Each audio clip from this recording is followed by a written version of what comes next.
2:43 in the morning. Steph Curry's phone vibrated incessantly on the nightstand, cutting through the silence of the California night like emergency alarms. Notification after notification illuminated the dark screen. But it wasn't about him. It was about a young woman from Iowa who was being torn apart on social media for daring to dream too big.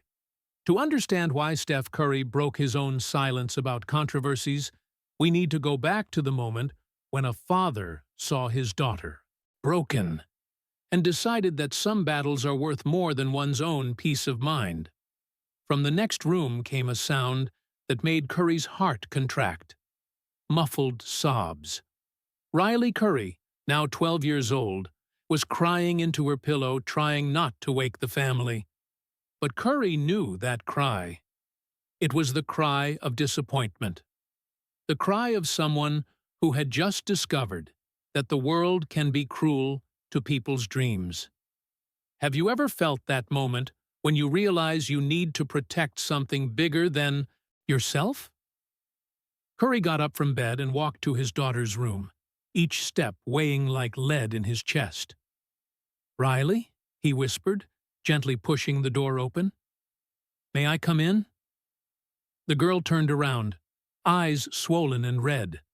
In her hand, she held her phone with the screen still lit. You could feel the thick tension in the air, that heavy energy that accompanies moments of deep pain. "Dad!" Riley's voice came out choked. "Why are people so mean to Caitlin Clark?" Curry sat on the edge of the bed, his heart tightening seeing his daughter like this. Riley had fallen in love with basketball watching his games, but in recent months her passion had found a new inspiration. Caitlin Clark, the young prodigy from Iowa who was breaking records in women's college basketball. "What did you see, daughter?" Riley showed him the phone. The screen was full of comments that Curry never imagined a 12-year-old child should read. Cruel words about Clark, not knowing her place, about her seeking too much attention, about how women shouldn't play like men. It was impossible not to feel a dull rage growing in Curry's chest, not just because of the comments, but seeing his own daughter losing her innocence because of strangers' gratuitous hatred. "Dad," Riley continued, tears streaming down her face, "if I continue playing basketball, will I receive comments like this too?" The question hit Curry like a punch in the stomach. His daughter, who had spent years dreaming of following in his footsteps on the courts, was considering giving up out of fear of the hatred she saw directed at her idol. "Dreams have no gender. They just need protection," Curry said, the words coming out instinctively, loaded with a conviction he didn't even know he possessed. "And sometimes, daughter, adults forget that. How is it possible that the hatred of unknown people reaches a child's bedroom and makes her question her own dreams?" Curry was seeing exactly that happening with his daughter, and something inside him broke irreparably. Riley snuggled into her father's shoulder. "Caitlin Clark is incredible, Dad. She plays almost as well as you. Why can't people see that?" Curry closed his eyes, feeling the weight of responsibility he carried. As one of the most respected figures in world basketball, he had always chosen silence when it came to controversies. Let the game speak for itself had always been his philosophy. But at that moment, seeing his daughter destroyed, he realized that sometimes silence can be complicity. "Riley," he whispered into his daughter's hair, "did you know that when I was starting in the NBA, many people said I was too small, too weak, that I would never be a great player?" "Really? Really? And you know what helped me continue? People who believed in me. People who protected me when I was still learning to protect myself. What's most impressive is how youth's wounds can transform into wisdom to protect others." Curry was reliving his own battles, through his daughter's suffering. Naturally, this leads us to understand why that dawn would become a turning point, not just for Curry, but for American women's basketball. "Dad!" Riley lifted her head, looking directly into his eyes. "Are you going to do something? Are you going to help Caitlin?" The question echoed in the room's silence like a challenge. Curry had always been the player who preferred to let his performance on the court speak for him. He rarely got involved in controversies. He rarely used his platform for controversial causes. But seeing his daughter broken, he realized there are moments when silence is not virtue. It's cowardice. "I don't know yet, Riley. But I know I can't stand by watching people destroy a talented girl's dreams." Riley smiled for the first time that night. "I knew you would do the right thing, Dad." After Riley fell asleep, Curry returned to his room, but sleep was gone. He picked up his phone and began reading about Caitlin Clark. Not just the hateful comments, but her story, her records, her achievements. And the more he read, the more he saw himself in her. A young woman from a small town, underestimated by her appearance, criticized for her confidence, but who continued playing with a pure passion that reminded him of himself at 20 years old. The difference was that Clark was facing not just doubts about her ability, but hatred directed at her gender. How many times do we resist using our voice because it's more comfortable to remain neutral? Curry had spent an entire career doing exactly that. But that dawn, with the image of his daughter crying etched in his memory, he realized that neutrality can be disguised cruelty. At 4 a.m, Curry was in the kitchen preparing coffee, when Christopher Lee, Riley's basketball coach, sent a message that made him spill hot coffee on the counter. "Curry, did you see what they're doing to Caitlin Clark? Riley came to practice today saying she wants to stop playing. Said she doesn't want to become a target like her. We need to talk." Curry felt something explode inside his chest. It wasn't just his daughter. Other girls were giving up their dreams out of fear of gratuitous hatred, out of fear of becoming targets for daring to be excellent. "Dreams have no gender. They just need protection," he repeated to himself. But this time the words came accompanied by a resolution that surprised him. Maybe it was time to break his own silence. It was possible to perceive that something fundamental had changed in Steph Curry that dawn. The man who had always chosen diplomacy was transforming into someone willing to fight. Not for himself, but for a generation of girls who deserved to dream without fear. At 5 a.m, Curry made a decision that would surprise even his wife.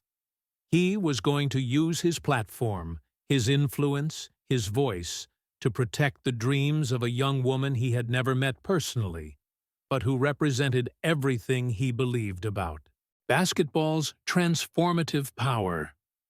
He picked up his phone, opened the camera, and for the first time in his career, decided to record something he knew would generate controversy, something that went against his peaceful nature, something that could cost dearly. But seeing his daughter's face destroyed by others' cruelty, Curry realized there are costs much greater than one's own tranquility. But what happened during that day would change everything forever. 7 a.m. Curry canceled his day's commitments and did something he hadn't done since his university days. Dove into an obsessive research. Not about game strategies or tactical analyses, but about a young woman from Iowa who was being crucified for daring to be exceptional. Ashley Williams, a veteran journalist who had covered women's basketball for 15 years, had published a detailed article about Caitlin Clark the previous week. Curry found the text, and each paragraph hit him like painful revelations about a world he thought he knew, but had actually only observed from afar. Clark is facing a level of scrutiny and hostility that we rarely see directed at young male athletes, Ashley wrote. With each record broken, each spectacular play, the chorus of voices trying to diminish her grows, questioning not just her ability, but her right to celebrate her own achievements. Have you ever felt confronted with a truth that was right in front of you, but that you chose to ignore? Curry was living exactly that. For years, he had seen comments about female athletes, but had never really paid attention, had never connected the dots between casual hatred and the real impact on these young women's lives.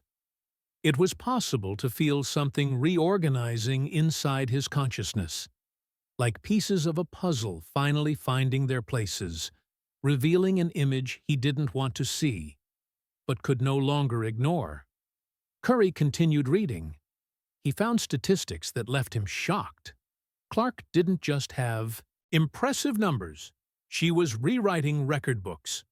Her scoring numbers rivaled anything he had done in college. Her court vision reminded him of Magic Johnson. Her three-point shooting ability was, without exaggeration, historic. How is it possible that someone so talented is treated with such disrespect? He murmured to the computer screen. But then he found something that made him pause completely. It was an old YouTube video, low quality, filmed with a phone. Caitlin Clark, at 8 years old, on an improvised court in her backyard, practicing three-point shots. The description said, Caitlin dreams of playing in the WNBA one day, practices 4 hours a day. Curry watched the video 3 times in a row. Each repetition was like looking in a time mirror. He saw himself in that determined child, dreaming big in a small town, believing that hard work could overcome any obstacle. Dreams have no gender. They just need protection, he whispered. But this time the phrase carried a painful urgency. That child in the video deserved the same opportunity he had to pursue her dreams without being destroyed by cruel strangers. The phone rang. It was Christopher Lee. Curry, do you have 5 minutes? I need to tell you something about what happened at practice yesterday. Go ahead, Chris. Riley wasn't the only one. 3 girls from the team said they want to stop playing. One of them, little Emma, said her mother doesn't want her to play anymore because it's not worth the hatred that comes with it. Curry felt his stomach contract. My God. It's worse than we thought, Curry. It's not just about Caitlin Clark. It's about how we're teaching our girls that dreaming big comes with a price that might not be worth paying.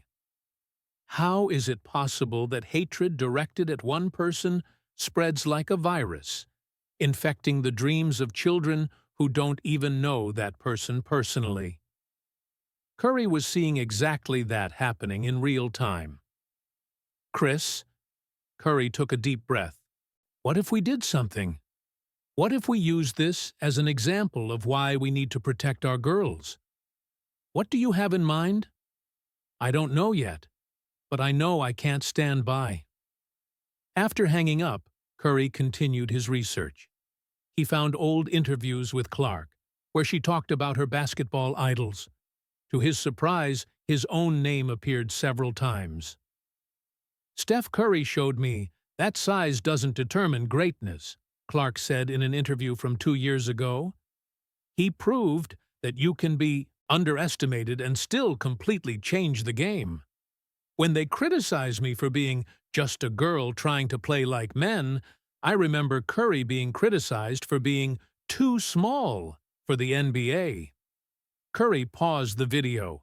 It was impossible not to notice the deep connection between their journeys. Both had been underestimated for physical characteristics.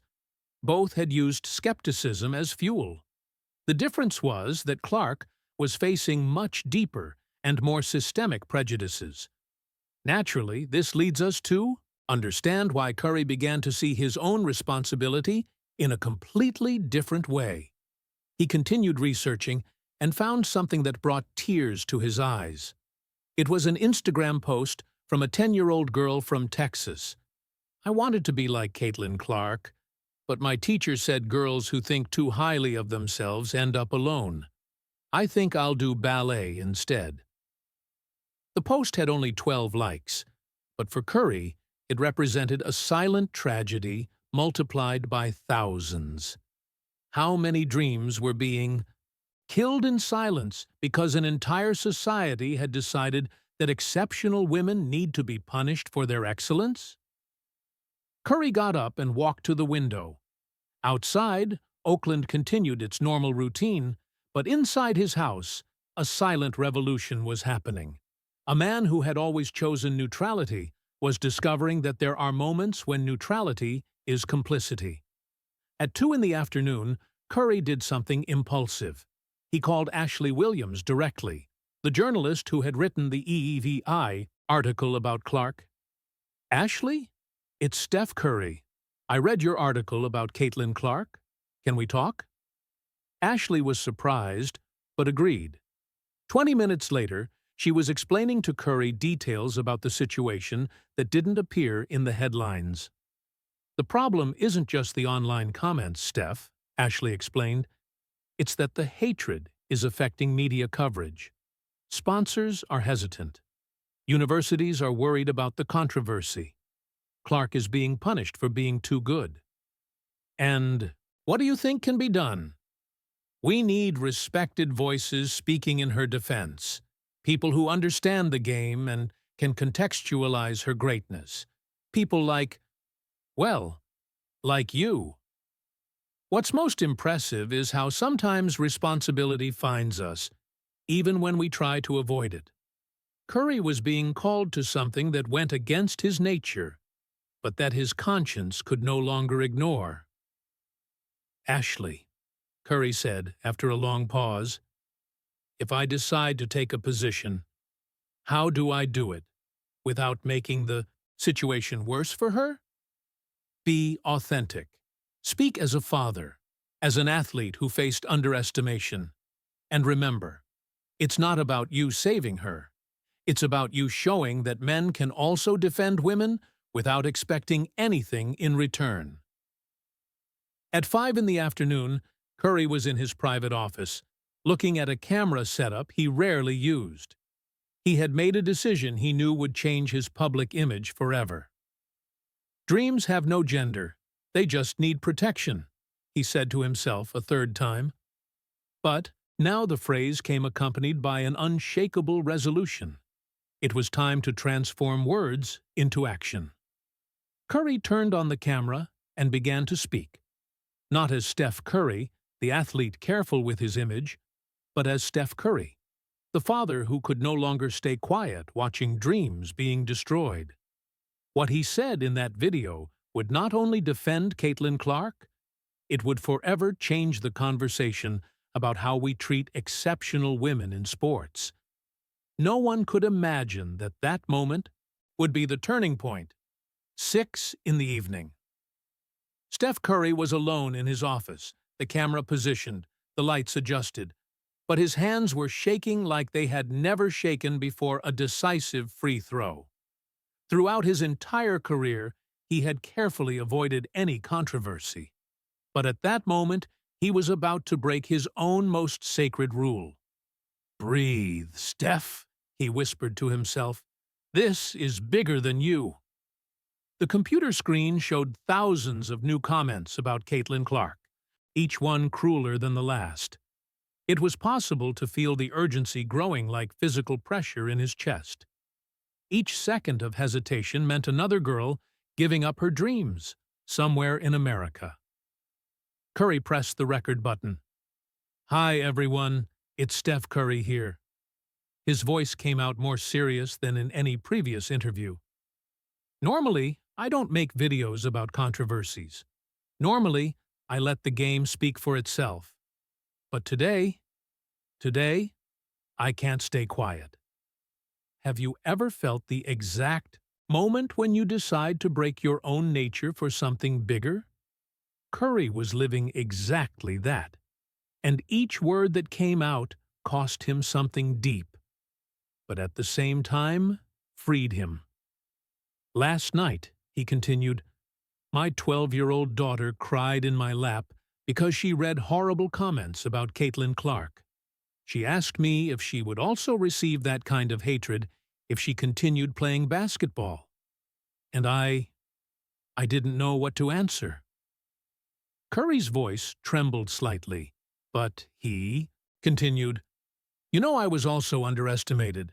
They said I was too small, too weak for the NBA.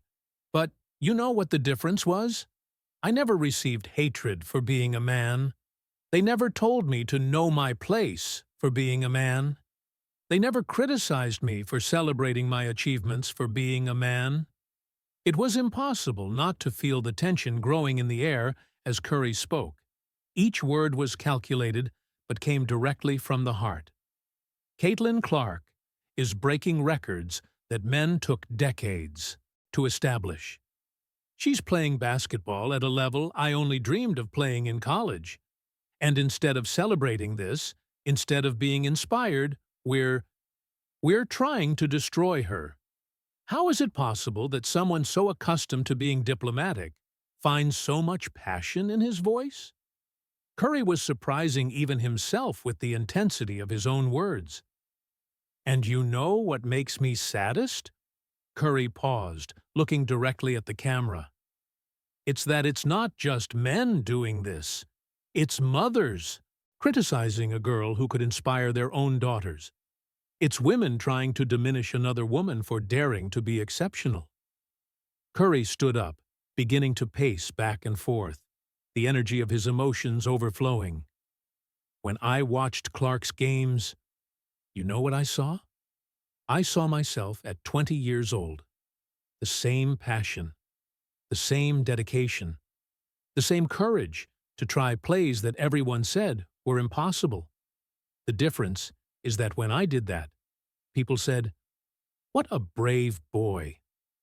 When she does, they say, "What an arrogant girl." What's most impressive is how total honesty can transform someone before our eyes. Curry was no longer being the politically correct athlete.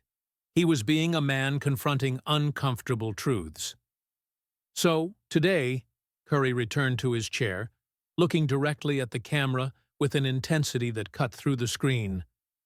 I'm going to say something I should have said a long time ago.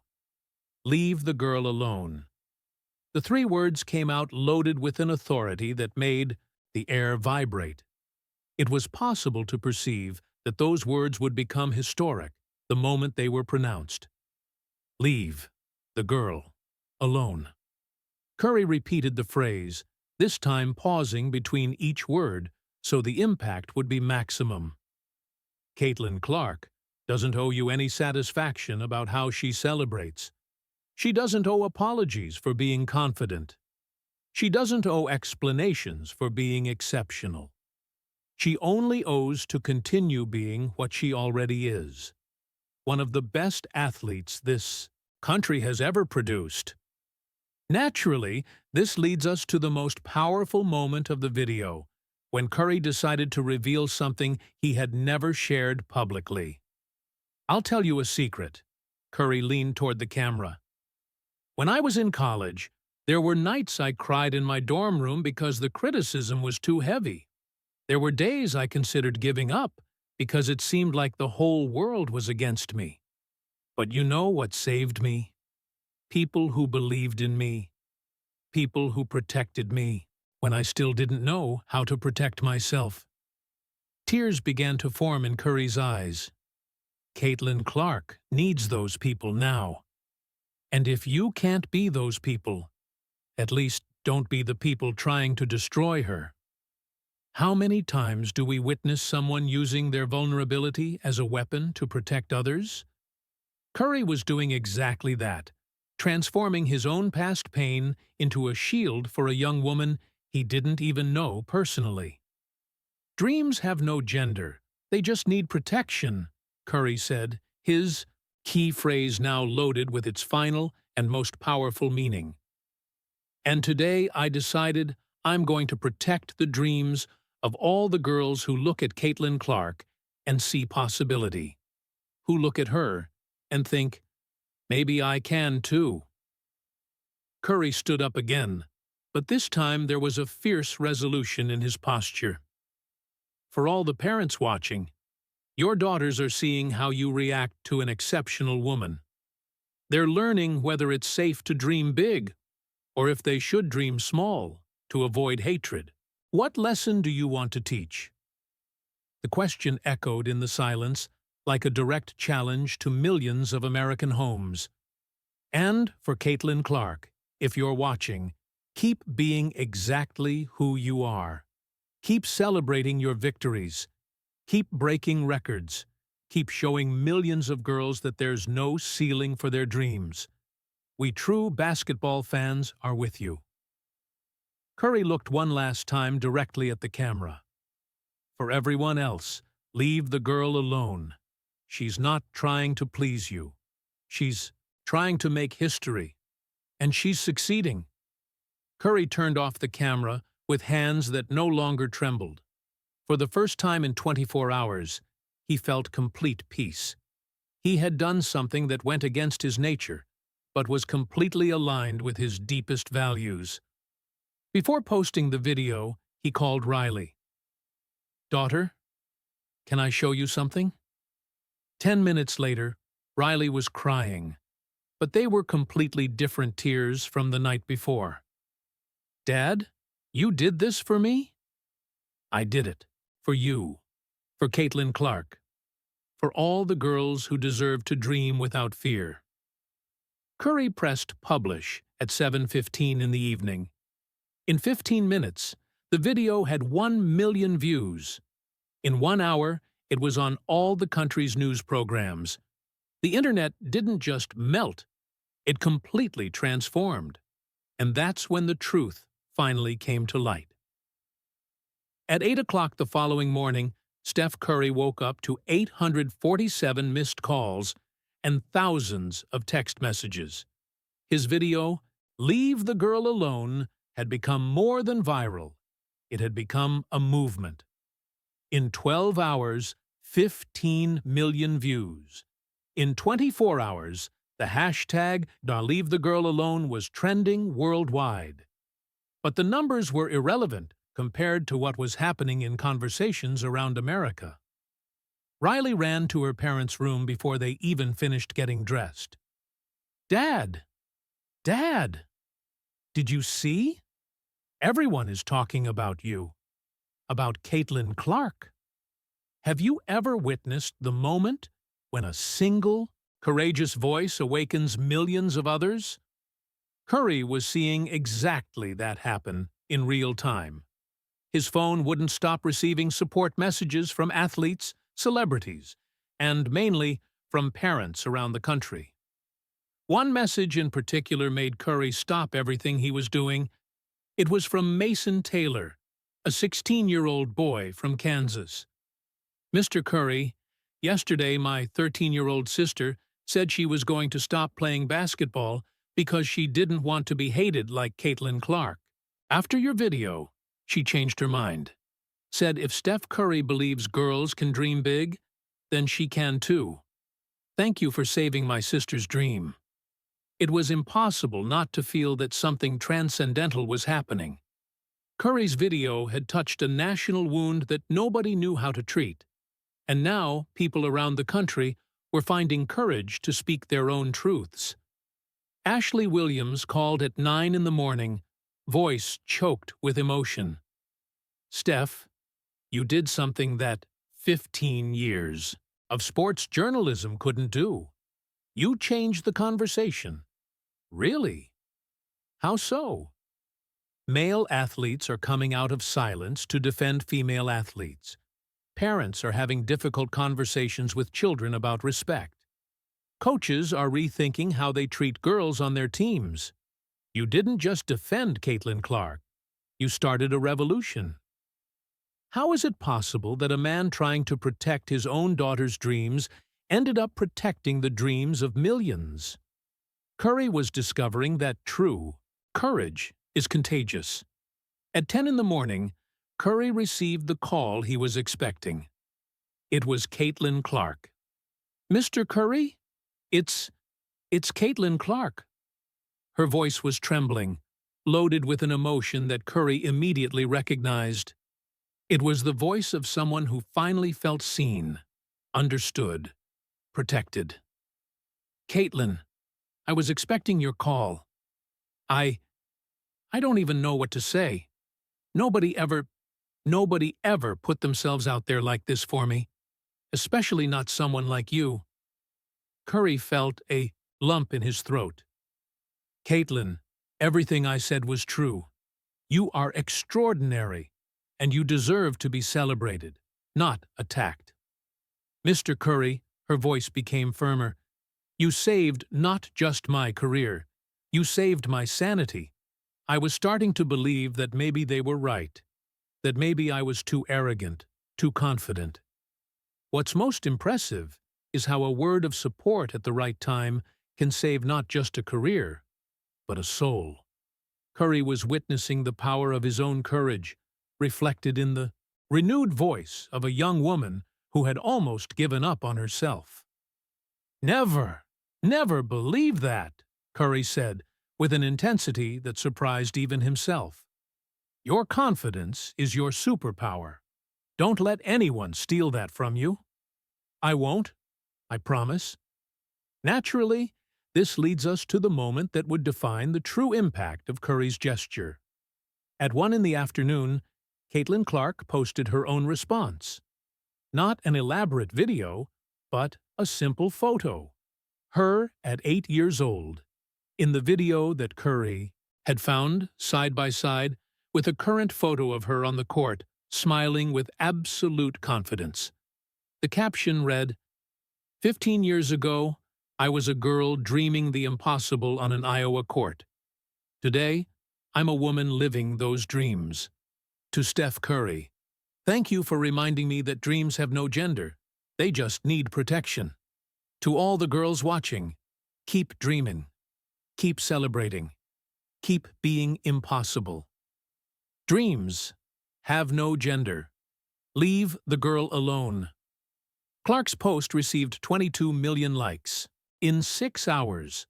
But more important than the numbers were the comments. Thousands of girls posting their own photos with the hashtag #DreamsHaveNoGender. Mothers sharing videos of daughters returning to the courts. Fathers publicly apologizing for past comments. Riley Curry was radiant when she came back from basketball practice. "Dad, you won't believe it. All the girls came back to the team. And the coach said she's never seen the girls so motivated," Christopher Lee called, confirming, "Curry, it's a miracle. Not only did our girls come back, but 3 regional teams canceled their plans to quit the season. The parents are different. The girls are different. You changed something fundamental here." It was possible to perceive that the impact was spreading far beyond basketball. Curry began receiving messages from girls in other sports, in other areas, all saying that the video had given them courage to continue pursuing their dreams despite criticism. 1 week later, something extraordinary happened. LeBron James, Kevin Durant, Giannis Antetokounmpo, and 15 more NBA stars posted a joint video using the same phrase, "Leave the girl alone." The movement had grown beyond any expectation. But the most emotional moment came 2 weeks later, during one of Caitlin Clark's games. When she made her first three-point shot, the entire crowd, including families who had previously criticized her, shouted in unison, "Leave the girl alone!" Clark smiled, pointed to the sky, and continued playing with a freedom she hadn't shown in months.